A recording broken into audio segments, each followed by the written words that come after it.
Yeah. Namaste, friends. Welcome back again to this wonderful sessions.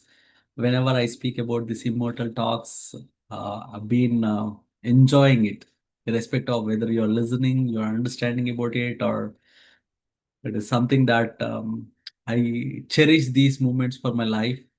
Ever since I started this journey. Yeah, let's get back to the session. My name Arun Alladurgam. I'm from Atlanta, Georgia.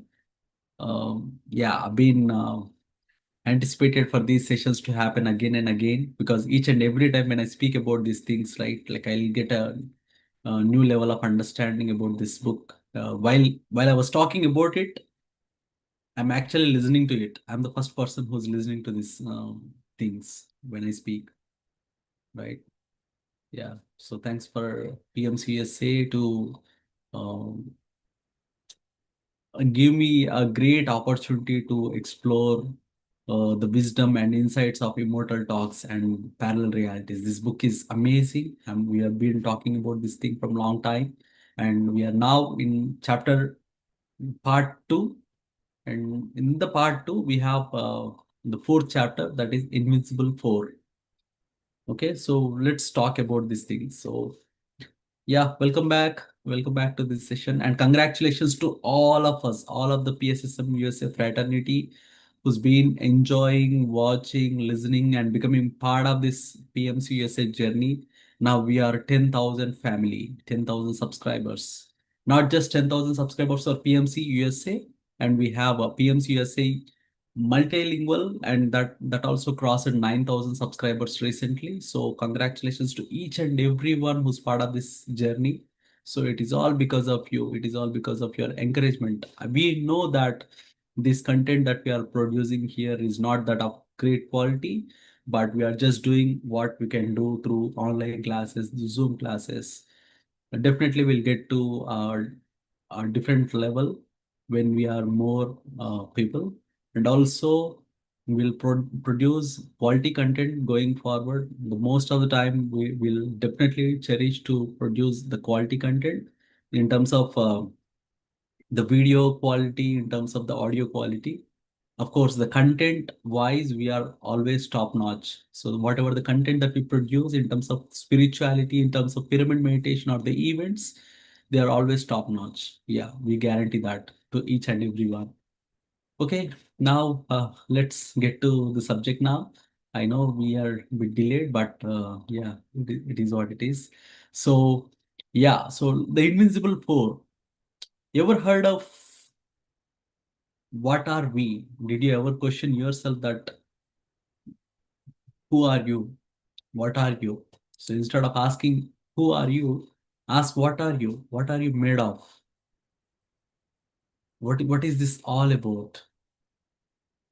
So most of them ask like who are you, right? Who are you is the question that the famous quotation from Ramana Maharshi, who always ask us to understand who are you, find the answer for this question, who are you, right?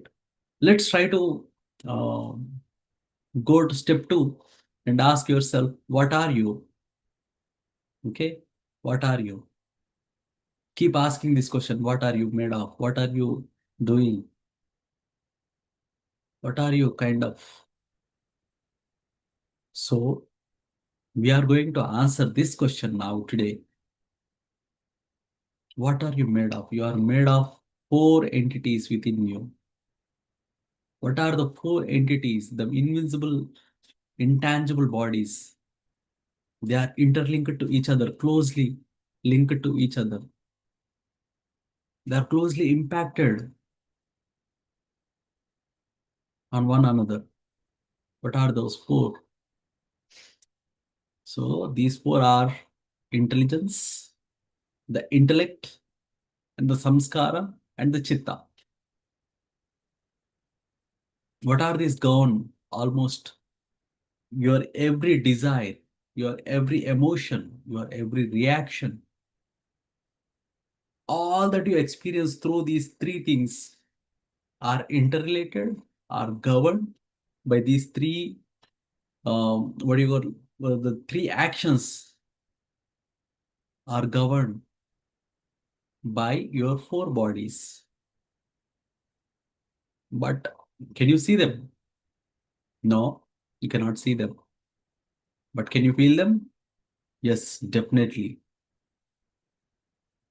And can you actually sense them?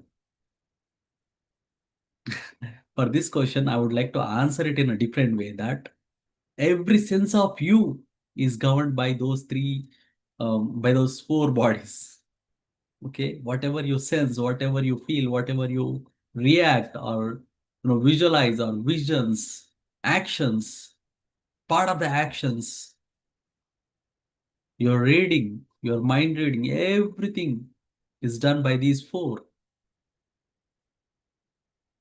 The illusion is that we, the soul, that we are doing, right? The desiring or the feeling, or in truth, it is the mind's play through these four invisible forces. So every time when you think, right, when you think or when you want to do something, right, or the desires that you have, it could be any desire, it could be your mental desire, your physical desire, or your soul's desire, every desire of yours, every action of yours, every karma of yours is definitely directly or indirectly is part of is originated by these four bodies. It could be at any level, depends on the energy of the action or the desire of your karma. The uh, what you call it, it is interlinked with these four bodies. Okay, when we pleasant experiences come, this illusion feels enjoyable. When suffering begins, we wish to escape, and that's when understanding these four becomes a path to freedom. So when you when you kind of liberate from all these desires, that's when you tend to create new bodies. So let me explain it in a hierarchy way. Okay. So now in the system of government, you have the president first, and then you have senate, or you have some house and some other down you have different people, and then you have district, you have county, you have divisions, subdivisions, all these things, right? So everywhere you have heads. Okay. In the same way, the casual worlds will have a casual body, and then you have a supra casual body, and then you have a spiritual body, right? In the seven bodies of chakra. In the same way, these things will also have the same thing, the intangible things. Now here we explained it as a chitta, we have explained as samskara and the intelligence and intellect, right? So each and every thought created at the intelligence level will come into the intellect level, and then the samskara level, and then the chitta level. Okay, so one mental body can have multiple physical bodies. So this mental body at the mental state can actually create n number of physical bodies to make its desire fulfilled. That's the reason you kind of see many people are aligned together for that particular mental thought. It is because you are all of the same thought. That's the reason you are working for the same cause. Sometimes cause, like for one single cause, there will be multiple physical bodies working together around the globe. That is because the casual body of all these people is same. Does that make sense? So and then um, the illusion of the mind, like the soul is nothing. It's pure awareness. Soul does not have anything as such, but it will just look at the play between the body and mind. So always soul's purpose is nothing. It just experience it. It just enjoys the play. Anything for the soul is just a play. It doesn't matter whether you cry, you suffer, or you enjoy. It doesn't matter for the soul. Soul just watches as it is watching a movie of a mind and body. Mind always try to instruct, the body always try to react or do action of the mind's thought. Mind can observe the body, but to watch the mind itself, we want to train that inner bodies to expose each other. Only then can the soul say that desire belongs to my mind, not me. I chose not to mince it. So soul always keeps distance from the mind. So when you understand the difference between the mind, soul, body, intelligence, and chitta, when you were able to differentiate all these things, then you are understanding the essence.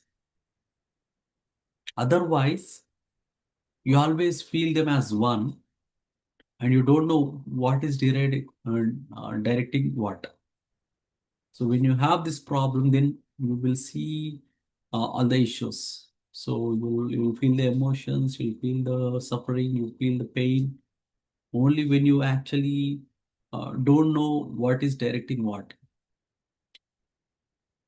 Freedom comes not by killing desires, but by seeing whose desire it is. So that's what, right? Like you need to understand where exactly the desire is coming. Is it coming from the mental body? Is it coming from the soul? Is it coming from the physical body? Or is it coming from somebody else physical mind? You need to redirect what is coming from where. Based on that, you need to decide whether it is required for this physical mind or the physical body at this current moment. Then you will be able to understand what needs to be done. Only when you understand, you have freedom to explore like what is correct for this moment. When you have the freedom for all these things, whether to do it or not, and you decide by yourself rather asking by somebody else or the higher self, then your liberation starts.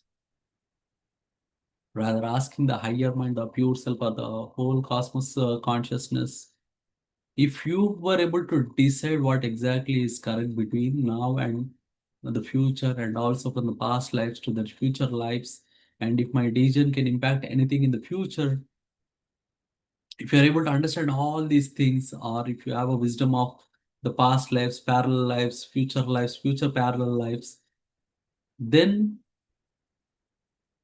you are liberated.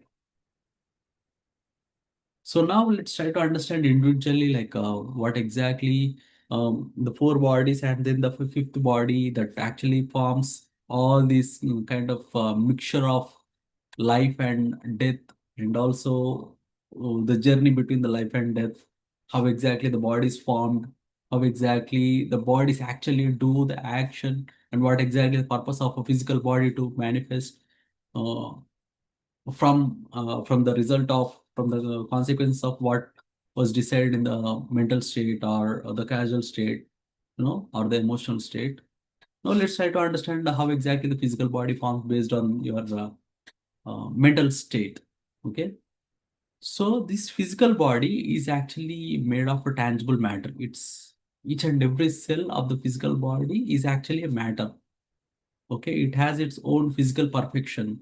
It could be anything will impact in this physical body. So the result of anything in any level of state will finally impact your physical body.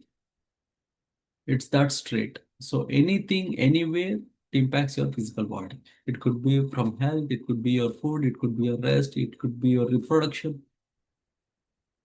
It sees the world as what was consumed and what was discarded. Okay, so this physical body is something like, how can you say, like your desires, your karmas, or it could be anything. All those things can be manifested only through the physical body.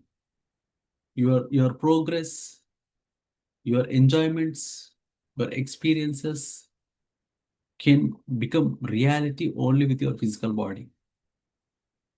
Even the desire for procreation is a physical body's attempt to achieve immortality. So if you have physical body, then only you are able to progress. So there are many lifetimes that we waited to get a physical body and also to manifest few things in the physical level. Because right in the astral world or any of the mental worlds, you can easily manifest. There is no challenge at all to manifest anything in the astral world. Because in the astral world, when you think of something, it manifests quickly. There are no challenges. Because there are n number of astral worlds, n number of mental worlds. So if you have a competition in this astral world, then you can go to another astral world and manifest it there. There is no limitations. There's unlimited way of expressing yourself in this universe. There are n number of fields where you can play anything that you want. Since there is no competition, you feel like it is very easy.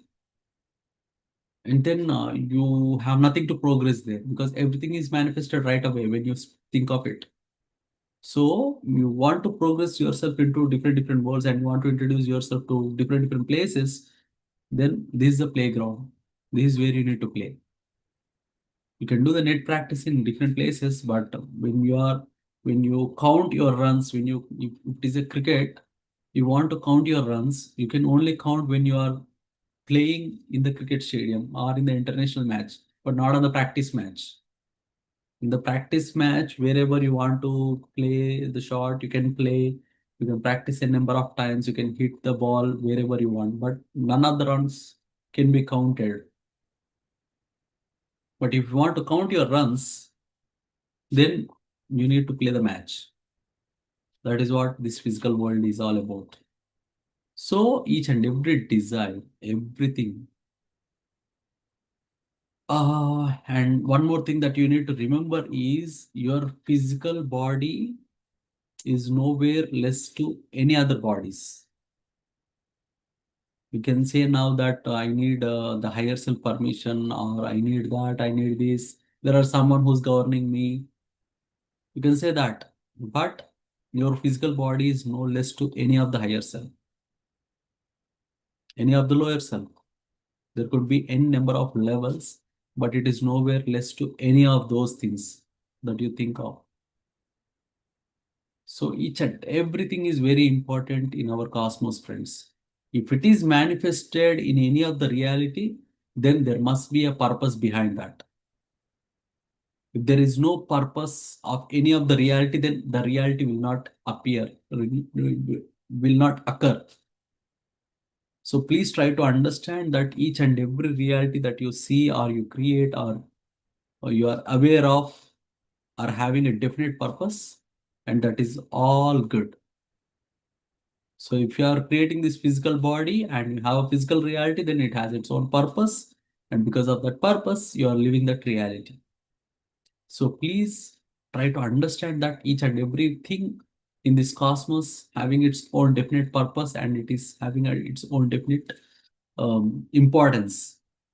So even for this physical reality, it is nowhere less to anything else. And now let's go to the intelligent body, the buddhi, the memory and planning. Like it lives in the past and future. So if you look at the physical body, it can only live one instance at a time. Now when I'm speaking, right, I can only live this instance. I cannot, the very next moment, I cannot live the previous moment. The very next moment that I cannot live now. So it can only have one instance at a time. It's like in Java, we call it a singleton. Okay. Yeah. But for the intelligence body, it can live in the past and also in the future. The moment if I think of anything in the past, I can actually live that by just closing my eyes and live that instance in the mental state. In the intelligence body, I can live the past things and also I can visualize things in the future. So it has it can travel between the time lines. Okay, it can travel to the past time and it can also travel to the future line. And it can visualize things. It can plan on the future.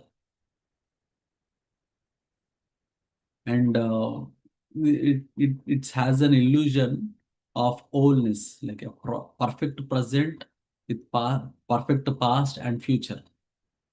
But the present never arrives. So how often do I live in memory or anticipation, forgetting the now? So it is something that we need to remember that the this mental state, it always has its own past, it has its future, and also it has its present. But most of the present it actually lives.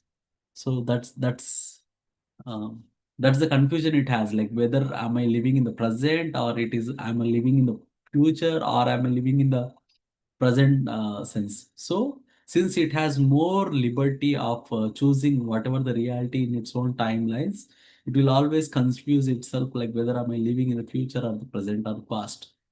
Okay, the intellect body, we call it like manas. Like the intelligence is about buddhi, the intellect is about the manas, the mental state.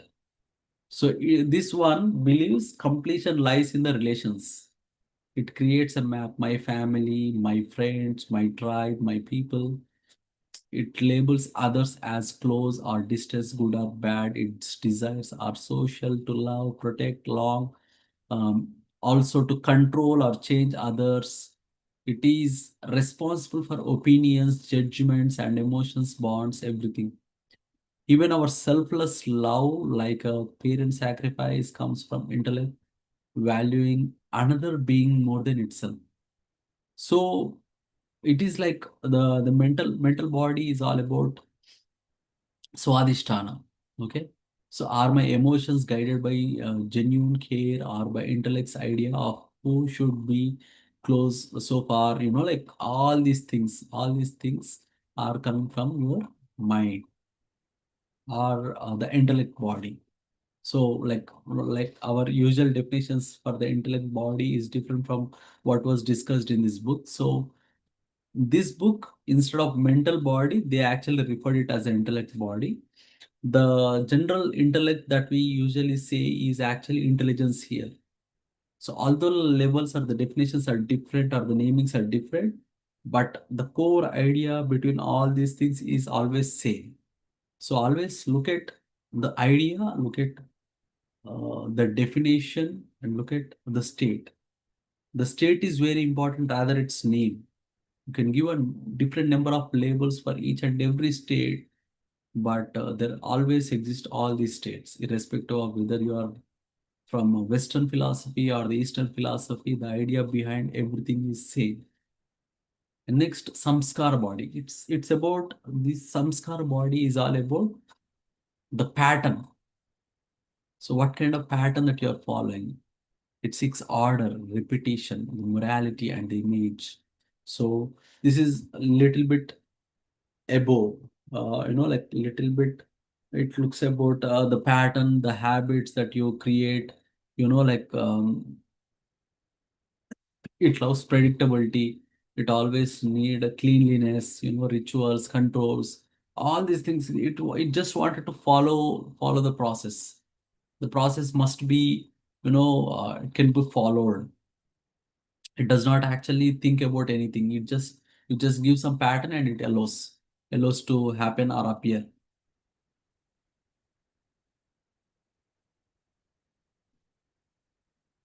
So we all have this thing, right? A front face we show others, and the rare face we hide even from ourselves. Most of our daily actions are to preserve that image. So, like we create a definition for ourselves by following some patterns. Like everyone has a pattern. Let's say Arun has a pattern. Arun actually does few things. Arun does not do these things. Arun actually give only sessions on this. Arun only calls to these people or listens to only these people. Like all these patterns that we create for ourselves is actually because of our samskara body. Because all of them have it. Like the more you break the pattern, the more the samskara body that you create for yourself. So that's the reason you should break all these patterns. The more you break these patterns, you start diminishing your samskara body. That's where you actually liberate yourself. Okay. And now let's understand this thing, right? Like the self-image that you want to protect, the more you break it, the more it enlarges, it expands. Excuse me. And next, the chitta body. Chitta is about um, it's the ultimate last body that we have. It's most mysterious of all. Believes that wholeness is chaos, unstructured, spontaneous, and boundless. It drives extreme desires to rebel, create, or destroy, or transcend, sometimes dark, violence, or self destruction, sometimes divine, self sacrifice, art, courage, and genuine genius. Like all these, chitta is all about the end goal of everything. So it always wanted to create some chaos. Because of it, like it will enjoy the chaos. Like whenever you watch any drama movie, you watch it normally, but when it comes to when it comes to fighting, it comes to anything like great war or something, right? Then you automatically want to enjoy it, right? That kind of desires within you are because of your chitta's body. If there is some quarrel, if there is something exciting happening, something that is breaking any patterns, like all these attention grabbing things are because of your chitta's body. The more you have it, the more the chitta body that you created for yourself. Okay, so this is very important for us to understand where exactly our situations are, our patterns are, our manners, our intellect, our intelligence. Now, all these things define the exact you, and this is what the answer is for the question, "What are you?" Okay, this is how we wanted to understand, right? This is how we are made of. So we are made of our desires, we are made of our actions, we are made of our emotions, we are made of our chaotic decisions that we make because of the external circumstances.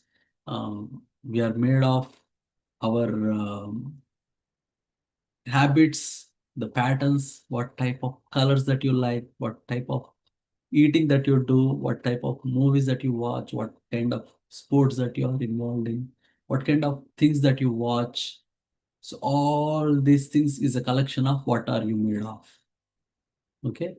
So now the part three, the path of awareness.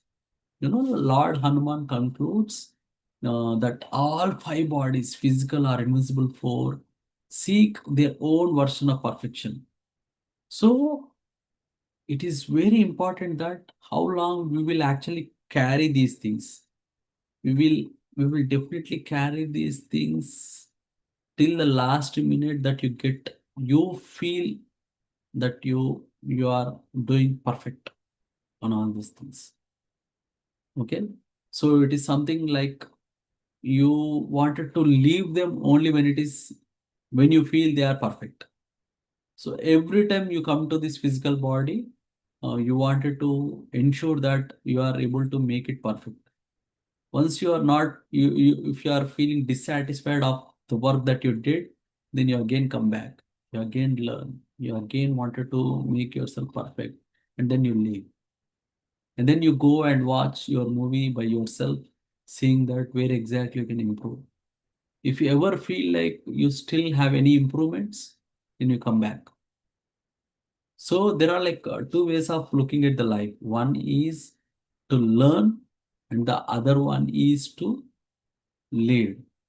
Lead in a way like you teach. Okay.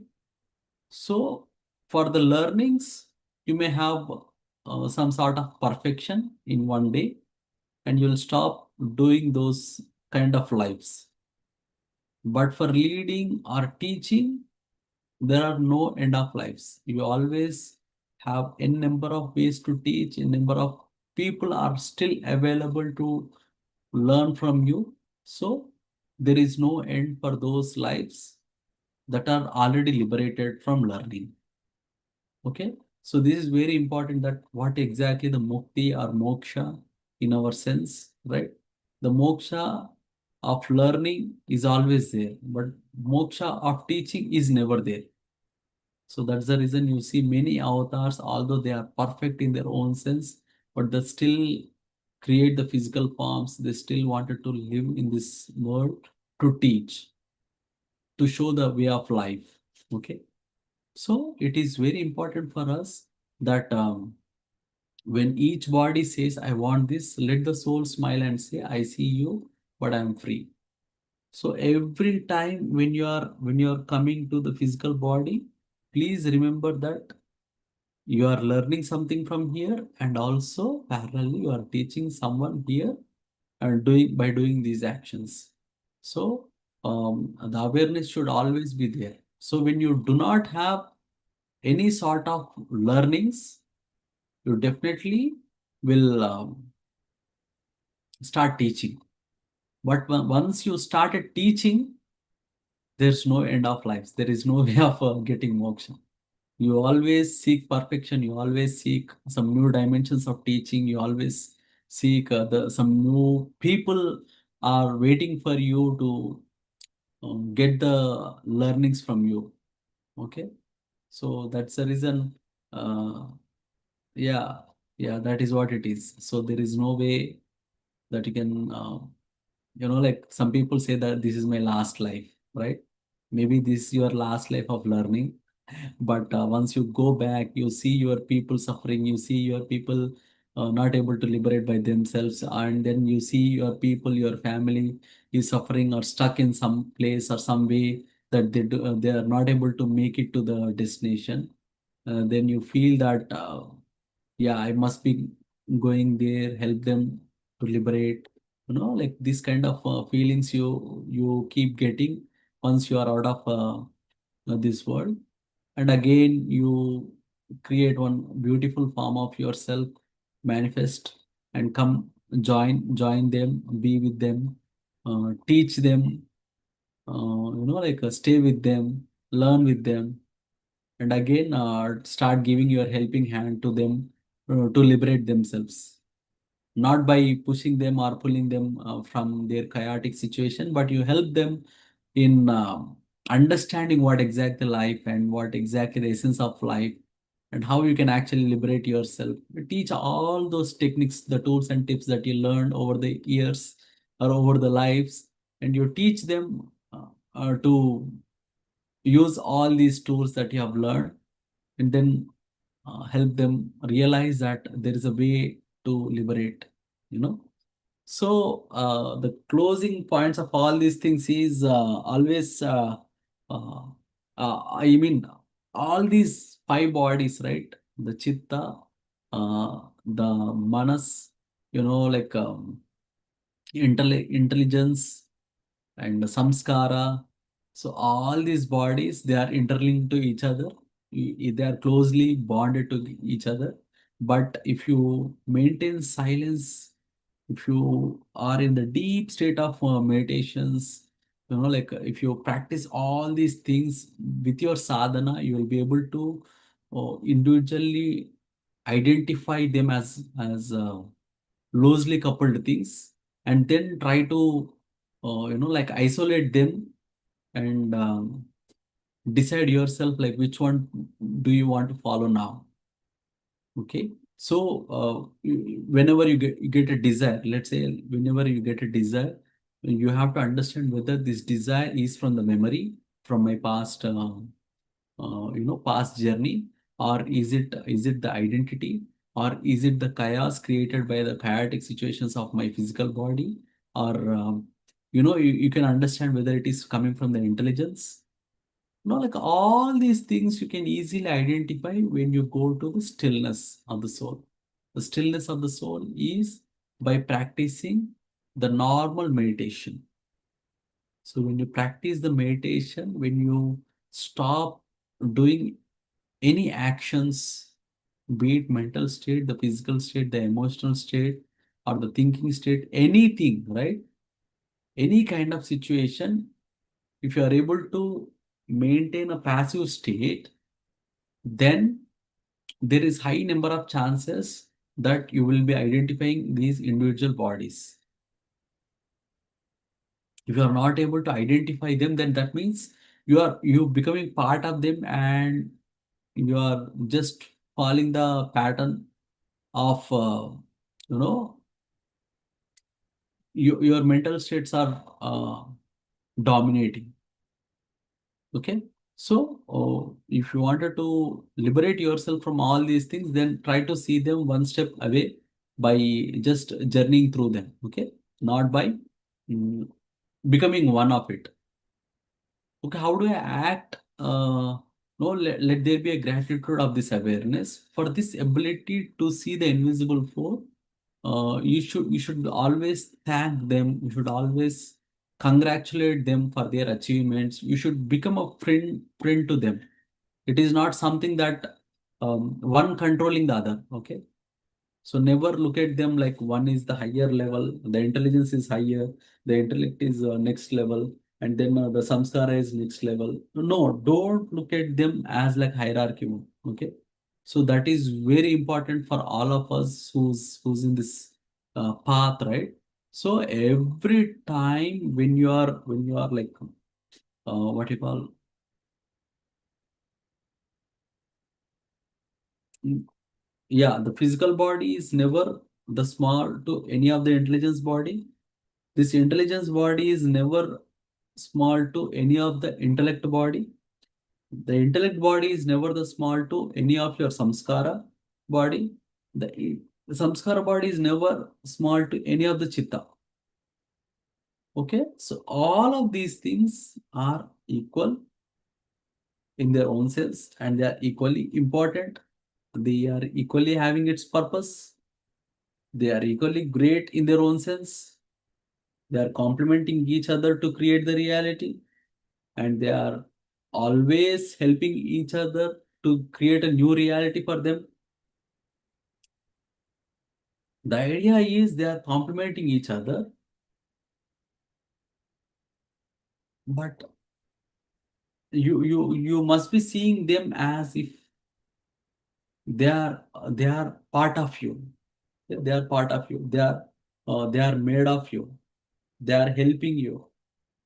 They are your friends. It is just like in one building, you have different rooms. Each and every room has its own purpose. The kitchen has its own purpose, bedroom has its own purpose, the hall has its own purpose, the living room, the entrance room, or it could be a bedroom. Everything has its own purpose. There is nothing like bedroom is very important than the hall is very important than the kitchen is very important than the entrance. No, nothing like that. There is no comparisons at all. Each and everything has its own purpose and they are all part of your own home. So wherever you are living, you just need to keep it clean and use that definite purpose of that particular physical body, and they are having like the entrance or the communication or the connection to each and every home. So every time when you are having this level of understanding of each and every body, then you become a friend to each and every body. Use them as needed. So when you start understanding them and using them in their own definite purpose, then you started progressing and getting to the level of perfection. It is not that you're doing the perfect thing, but it is about how perfectly you are using your own senses in creating something new. There is nothing like perfect thing. There is only how perfectly, how happily you're doing it is make it a perfection. Like it makes the perfection. So always understand the outcome is not perfect. It is about the process or the way you do. Is it perfect? Are you giving your 100%? Are you actually having the intention is perfect? The mental level, are you perfect? When you're doing something, are you actually doing it in the perfect way possible for yourself? Are you giving in the highest capacity of this thing? Is your physical body perfect in doing these things? Is your mental state, whatever the state that you are in, is that perfect when you are doing this thing? So always the outcome is never the question. The question is about how perfectly uh, you are behaving with your senses. So with this, I wanted to conclude, my dear friends, and this is about our um, four intangible bodies, and each and every body, so result will be impacted on your physical body. So when your physical body is having some issues, then one of these bodies are actually creating its impact on your physical body. So that's the reason, like, we have a principle in our 18 principles of PSSM. There is no doctor, no medicine. Because you are your own doctor, you are your own medicine. If the issue is within you, how can you expect someone to fix it? You created the problem, so there is a way to fix it by yourself. It could be mental, it could be physical, it could be emotional, it could be something else. But it is you who created it, and it is you who can fix it. It is you who created a problem, so it is you to find a solution. If you lost something in this room, then try to find the lost thing in this room. Do not expect someone else in some other room to find what you lost here in this room. Okay. When I was doing meditation on the same thing, then I got a beautiful example that I wanted to share with you all. Um, that, let's say, like, in this room, I have a light. Okay. And when I was having a light, I lost something here. Suddenly, there was a, uh, I turned off the light. Okay. Suddenly, the light gone. There is utter darkness in this room, and I was not able to find whatever I lost here in this room. Let's say I lost my pen here. Okay. I lost my pen in this room, and suddenly it became dark, and I was not able to find the pen in the dark room. Okay. Then there is another room opposite to this room, and there is full of light in that room. So I suddenly started going to the other room which is having a light, and trying to find the pen there. It is next to impossible to find the pen that I lost in this room. So someone asking me, um, that why are you actually searching in this room, this, then I gave an answer saying that uh, I actually lost there, but since there is no light in that room, there's a light in this room, that's why I'm searching here. How stupid am I, right? How stupid am I?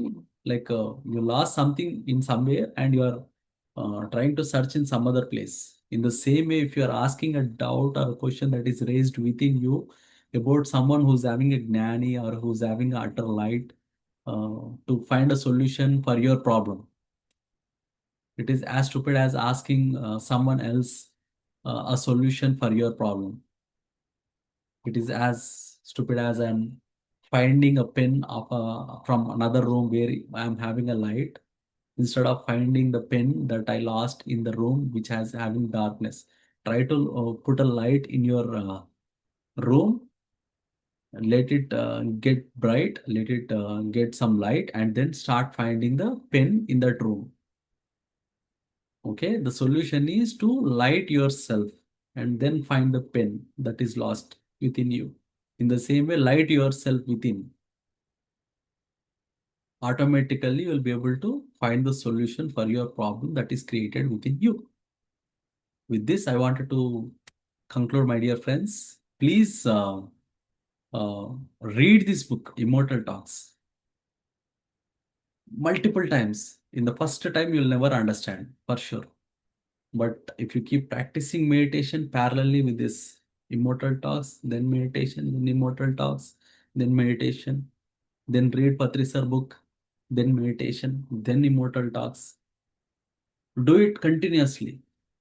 Continuously try to understand the dreams. Continuously try to understand that there are realities. Continuously try to digest the fact that there are parallel realities happening simultaneously within you. Unless and until you understand that there's a concept called parallel realities exists, you'll never be able to understand this book. Okay, it could be a theory for you, but this is real. Okay. Yeah, Prince, thank you so much for this wonderful opportunity for me to express what I know, what I shared. These all coming from my experiences. Although like I'm reading the book multiple times, but I still not able to exactly portray what's happened in the book. But I was giving my I'm giving my level best to make it very simple, very easy to understand. Yeah, thank you so much to PMCSA and the viewers who's watching this thing.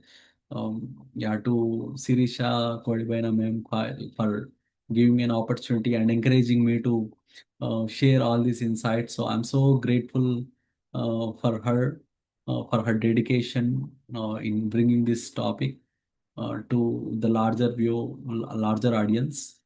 Thank you so much, PMCSA, who is watching from YouTube or some other place. Thank you so much. Yeah.